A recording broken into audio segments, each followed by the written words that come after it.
Friends, இந்த மாதிரி உங்களுடைய புறா குட்டிங்களுக்கு அம்மை வந்திருக்குதா?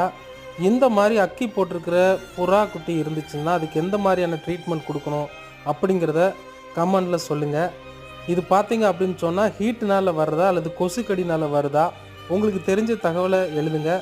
அதே போல் பார்த்தீங்க அப்படின்னா மஞ்சள், உப்பு, வேப்பலை, வேப்பெண்ணெய், சூடம் இந்த மாதிரியான நாட்டு மருந்துகள் இதில் கொடுத்தா இது சரியாகுமா?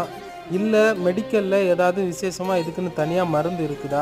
அப்படி உங்களுக்கு தெரிஞ்ச ஏதாவது மருந்து இருந்துச்சுன்னு சொன்னால் அதனுடைய பேரையும் எழுதுங்க. இந்த மாதிரி குட்டிகளுக்கு ரொம்ப அக்கி போட்டிருக்குது. ஸோ உங்களுடைய உதவி தேவைப்படுது. ஸோ புறா வளர்க்குறவங்க, புறாவை நேசிக்கிறவங்க உங்களுக்கு தெரிஞ்ச மருத்துவ குறிப்பை கமெண்ட் பாக்ஸில் எழுதுங்க. அது பார்க்குறவங்களுக்கு நிறைய பேருக்கு பிரயோஜனமாக இருக்கும். குறிப்பாக இந்த சிக்ஸை காப்பாற்றுறதுக்கு நிச்சயமாக நீங்கள் சொல்கிற மருந்து ஒரு உதவியாக இருக்கும். Okay friends, thanks.